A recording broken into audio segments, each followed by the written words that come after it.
Good morning, good afternoon, and welcome everyone to the deep dive today with me, Charlie Weller, and Agnes, who you've just been introduced to in the previous session. So my name's Charlie Weller, and I'm a research scientist based in London, where I lead a team at the Wellcome Trust, working to prevent and cure infectious diseases, including epidemics, through vaccines, looking at development of new and improved vaccines, as well as better use of vaccines. For the next 30 minutes, I'll be discussing with the former Rwandan Health Minister, Agnes Binagwaho, and you'll have the opportunity to ask us both questions, so please just enter them into the chat and they'll be relayed to me later on in the session. To start with, the Wellcome Trust is one of the largest independent foundations and has been supporting epidemic preparedness for many years now. So how do we approach the issue of preparedness at Wellcome? Well, for one, we partnered with others, mostly governments, to set up the Coalition for Epidemic Preparedness Innovations, or CEPI, to help develop vaccines against those pathogens that have been identified by the WHO as having potential to cause an epidemic or a pandemic, and that there are currently very few or limited vaccines, therapeutics, and diagnostics. So there's a big unmet gap. And around the time that CEPI was developed and the idea was conceived, Wellcome was already involved in supporting the clinical trials of both candidate vaccines and candidate therapeutics during the West African Ebola outbreak between 2014 and 16. One of those vaccines now has been licensed, and it's the first Ebola vaccine. And in its own time, it was done in record time, but that was before COVID. So I would argue from the research and scientific perspective that I have been involved in that the world has made some significant progress since Ebola in epidemic preparedness. And with one highlight for me is the progress that we've made in vaccines for many emerging infectious diseases through CEPI and including coronavirus.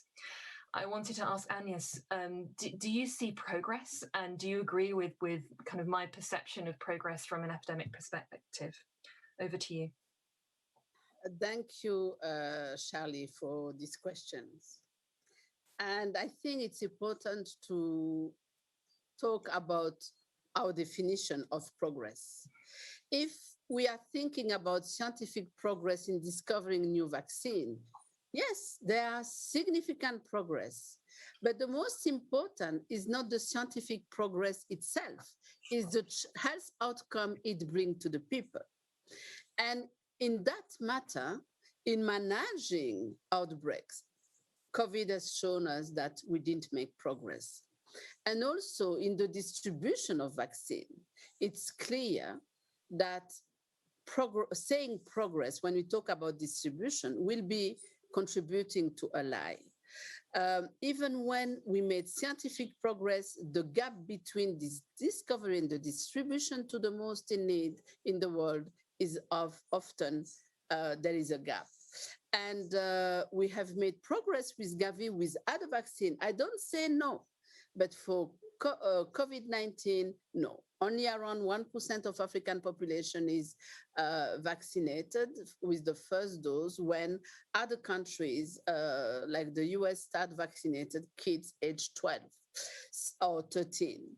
At the beginning of the pandemic, there was a progress with the commitment of COVAX, falling short in implementation.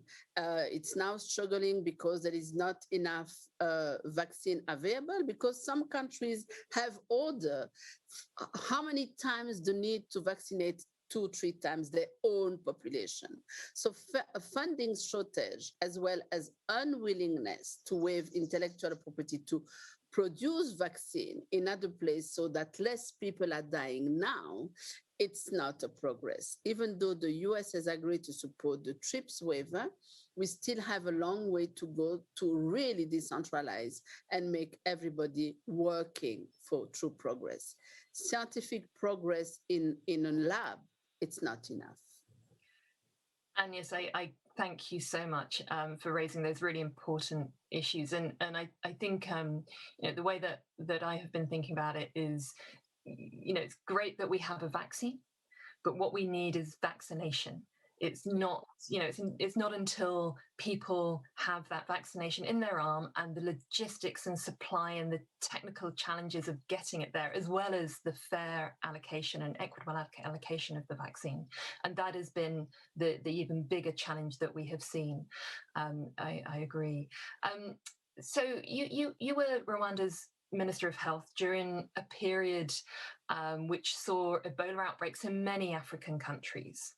I know that screening for Ebola symptoms at points of entry has been ongoing since the beginning of the outbreak in the Democratic Republic of Congo, and was later reinforced after the confirmation of a case in Goma, in the Congolese city of Goma.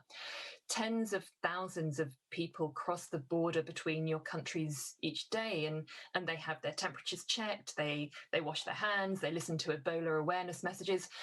Now, do you think that this knowledge gained from combating past pandemics and epidemics like Ebola helped Rwanda to keep COVID-19 under control? Socially, that's true that countries in Africa, such as Rwanda, have built on existing infrastructure to tackle epidemic like Ebola. However, we should, if you take Rwanda, for example, we should not say that what we realize for, like now, we have less than one death a day because for multiple reasons. But the preparedness and the response to the pandemic, even with a shortage of means, because stop the spread of the virus, stop it. Reacting when it's in your community, it's another level. But it's not because of Ebola that we have managed correctly COVID, because everything we apply have been scientifically proven in Africa and elsewhere. We apply WHO guidelines. We apply CDC Atlanta guidelines, and they are not in Africa. They didn't apply their own guidelines scientifically. They went for politicizing an epidemic leading to the death of so many people. So don't find excuses to anyone who have failed their people. They had the better scientists, they had the protocols, they have contributed to make them, and they have people. Look, Fauci was there screaming, do this, do this. Do we believe? We have some Faucis here that are discreet, but they are there in the US, they are there in Europe. They are not listened to. So we didn't listen to Ebola to succeed. It's just that you didn't listen to your Fauci to succeed. Thank you, Agnes. I was also wondering, just more broadly, in your role as Minister of Health, can you tell us a bit about your approach towards vaccines, and including new ones that have been developed against emerging infectious diseases, and how has your time as Minister of Health you approached implementing vaccinations? So what I did is what the country did, and it's still ongoing. To convince, I can give you the example of HPV vaccine. That was new. We advocate to have a support for 3 years to vaccinate our girls age 12, because we knew by research that there is very little sexual intercourse before 12. So we took the bottom age and we negotiate. Now, we had to convince families. What is cancer? They didn't know that disease exists at that time. What is a cervix? They didn't know. They knew that women have an uterus, but a cervix is something new. And that cancer, breast cancer and cervical cancer, are the biggest cancer killers of women. So we took 1 year to explain, but the ground on which we explain, we never lie to our people. Never. So when we come with new knowledge, with new things, they listen to us and they ask us more explanation. And the day they are ready, we start vaccination. We don't force them, it's on demand. And to convince them, we have a process. We use the churches. We bring all the churches. We have Anglican, Catholic, Muslim, and others. And we explain to their leaders what is cancer, what is a cervix, why to do that. We take the teachers at school. We do the same. The private sector, the same. The media, the same. All sectors, civil society, the same. So before going to convince the population, we convince their leaders so that they all can explain. And if somebody is against, we can have a debate. And when the population turn on their mayors, on their pastors, on the teachers of their kids, they have an answer. And this is what we call campaign. And it doesn't take long. But the bottom line, stop lying. And when you never lie, you have the trust. They may disagree, but they listen to you. And this is what I'm hearing clearly from you, that fundamental to that vaccination campaign, or probably any intervention, is trust. And trust is so important. It's what I'm very aware of from my work in the vaccines and vaccination space. But and also something else, Charlie. You need to create the trust. Trust is cultivated before any crisis. You know, it's a day-to-day work. The day I'm lying, nobody will trust me again. So never lie. But also in a crisis like COVID, where there is so huge economic impact, and the most you are vulnerable in a society, the most vulnerable you are vis-a-vis COVID. People need also to trust that you will care about of them.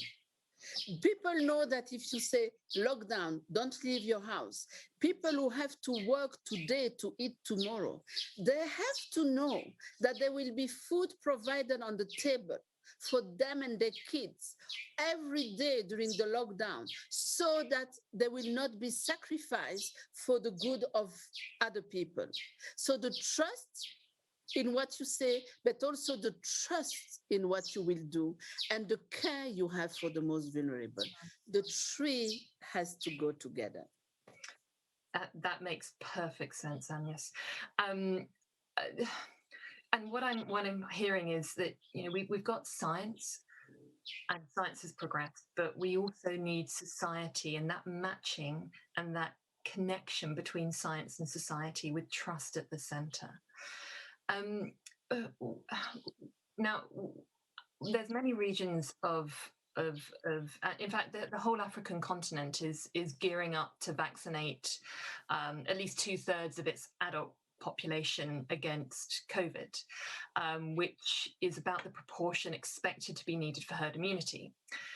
I read about some results of a survey late last year by the African Centres for Disease Control and Prevention, the African CDC, and the London School of Hygiene and Tropical Medicine, which provided some promising news that it showed that that 4 out of 5 respondents to that survey would take a COVID vaccine if they deemed it safe and effective.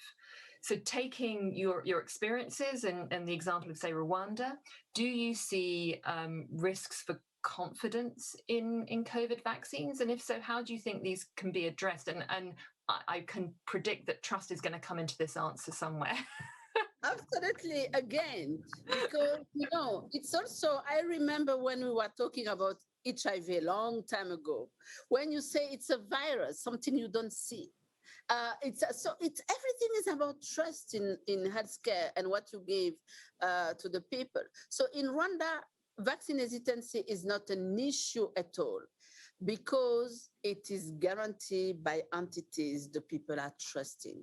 It's guaranteed by WHO. We never undermine WHO. It's guaranteed by the Ministry of Health. It's guaranteed by our universities and our scientific institution. It's guaranteed by CDC Africa. We trust very much. So vaccine hesitancy is not a problem. And this is also in 2018, Wellcome Trust and Gallup Institute did a survey that I was very pleased to read the result. The country where the population have the highest trust in the health sector it's my country, Rwanda. I remember that so clearly. We are very proud. I was so proud because, we have to tell the truth. We started the fighting COVID with only 200 respirators. But we prepare immediately when the ministry we have that in our DNA now. When the ministry understand what it takes, who passed through that, they call them what you need, and it start centralize and create center for COVID treatment in each region and create a parallel system, because we knew that if people are afraid to go for ordinary service because they can be infected by COVID, they will no longer go and get vaccination for ordinary disease. The woman will not come and deliver in health facilities, and they will have more risk to die at home. So they create a parallel transport staff and health facility to welcome people at risk of COVID or suspected, so that the ordinary primary health system is maximum guarantee free of COVID. So this also for the vaccine, when we explain, I saw one person refusing the vaccine because of the risk of unexplained underlying condition. The person needed more explanation. We respect that, and we go for explanation. But also the people knows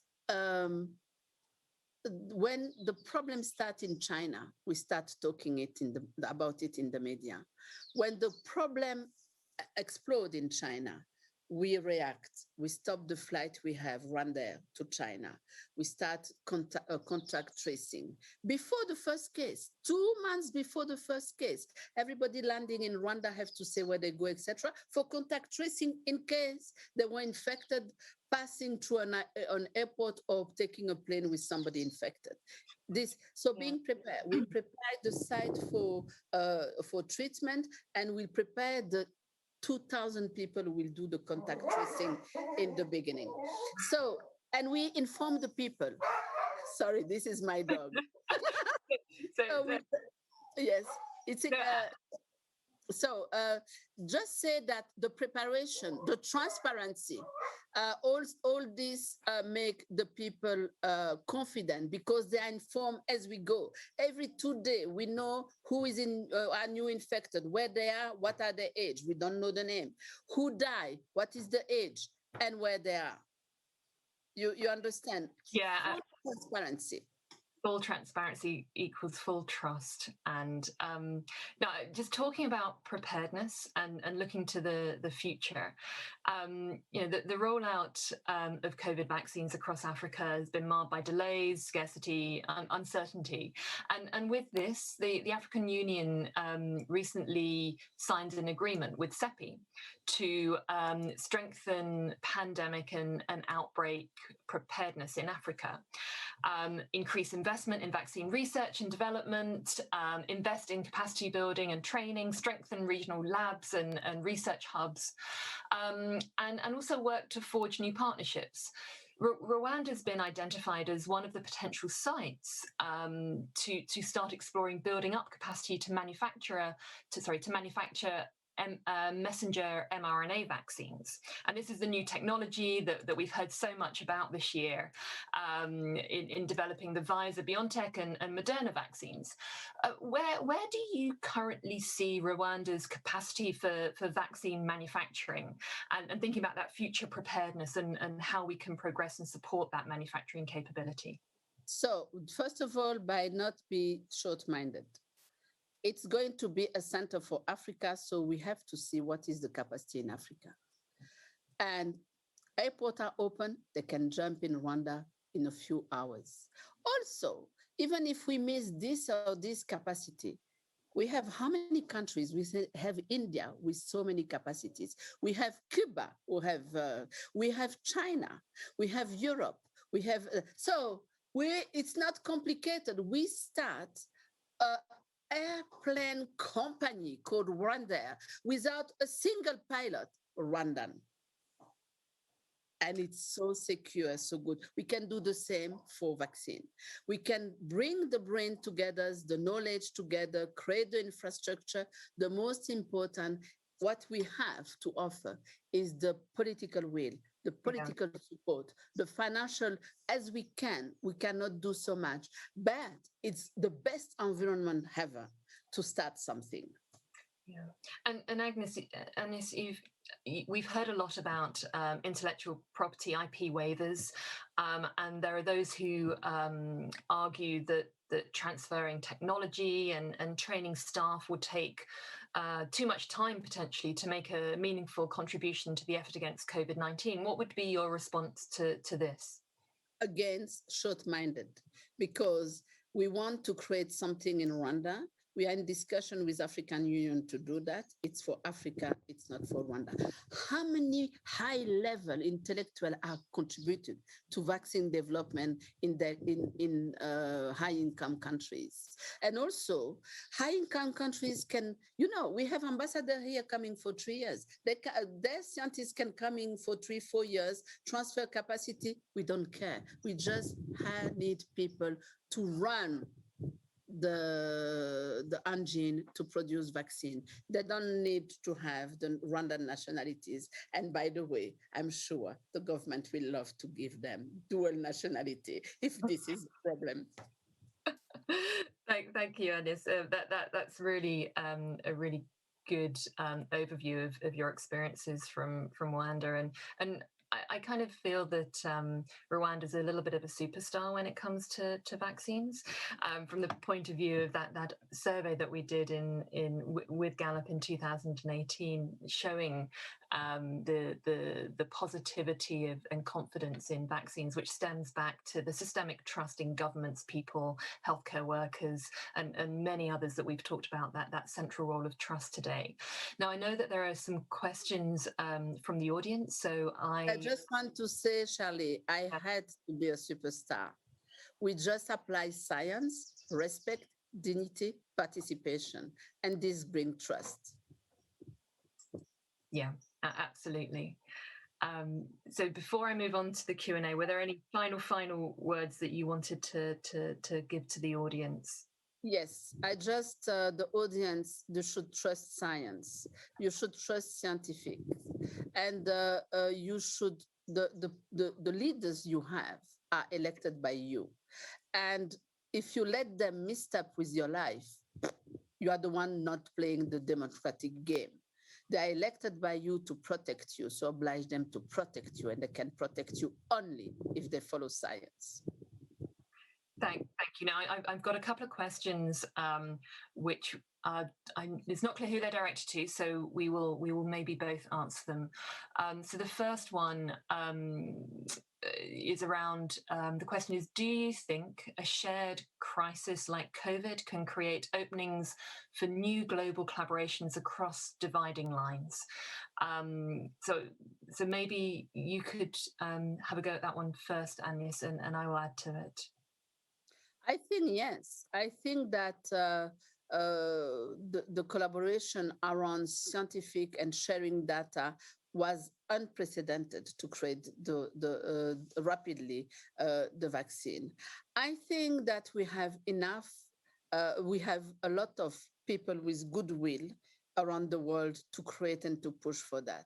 But let's be cautious with some politicians who are cultivating nationalism, not for the good of their nation, but for the good of their own position in politics. So if the population are cautious of that and they don't fall in the trap, of course, global have never been as much on the map than now, even in solidarity.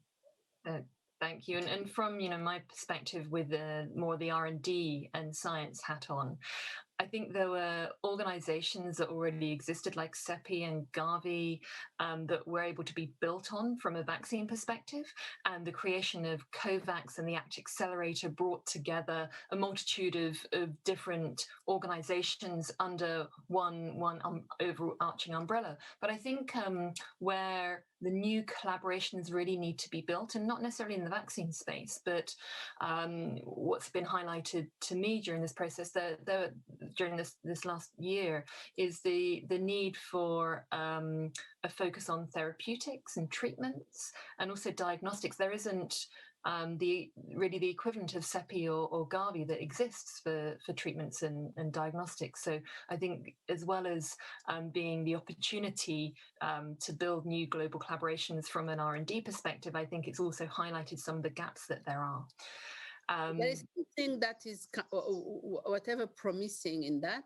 It's there is what we call ICODA. It's a new initiative globally for the depository of data, protecting them, giving intellectual property, but also give to the world the opportunity by keeping recognition of who producing them, to use data to advance science, to advance therapeutic, to advance behavioral science as well for COVID. So this is a first step, and it's already there. So it's helped by big foundations with people inside from all continents, and researchers from all over the world that have accepted to share, to make their data protected, but accessible to other researchers. This is such an important point, Agnes. I think there is kind of data sharing and the ability to have confidence that the information that is gained in one country, that there's going to be benefits as well as the opportunity to share. But so data sharing is one aspect, and I wholeheartedly agree that there has been progress in that way, and that can be built upon. I think the other piece is around being able to detect viruses. What we have seen over the last year is that we have certain blind spots around the world where we don't really know what viruses are being, or with coronavirus, we weren't sure and can't really see what viruses and what variants are circulating. So building that capability, genomic surveillance is one way to do that, to understand what variants, what viruses are circulating. This isn't just for coronavirus, it can be built for the future and any other viruses as well. But linking those two together, and then linking those variants and those viruses with the vaccine developers, the people who are developing treatments, so we can be agile and bring together these different sectors in a way that we've seen over the last year, and building on that. Let's not waste this time. Let's build on what has been achieved over the last year. And Agnes, there is one other question that was asked earlier on, and we've just got another couple of minutes. And the question was, do the reactions to COVID-19 rely on experiences battling other outbreaks? We've just got 1 minute left, so if you can give a very quick response to that, please do. Absolutely. That means CDC, WHO has not started from scratch. They have adapted previous outbreaks guidelines and adapt that to the specificity of COVID. So what we did in country is the same. And I told you, each country should have an outbreak strategic plan to put in move immediately when there is a call for that, even if it's to stop the day after because it was a false call. So yes. And that's how the humanity has progressed, is by building on experience of the past, but ready to be flexible enough to tackle the unknown of the future. Absolutely brilliant. Thank you, Agnes. This brings us to the end of our deep dive, and I think I've got probably 3 takeaway themes that I think we've discussed. Firstly, around trust in science, trust in systems, trust in government, trust in vaccines. Trust is going to be central moving forward. Secondly, not for us all to be short-sighted with what is possible and what we can do as a global community. And thirdly, and possibly most important from my perspective, is the link between science and society. It's all very well having a vaccine, but we need vaccination. We need vaccines to get to people to really have an impact. So with that, I'm going to say a huge thank you to Agnes, and it's been wonderful talking to you today. And now it's time for me to hand over to Gabby Voideko in Berlin. Thank you very much. Thank you very much. Bye-bye. Bye-bye.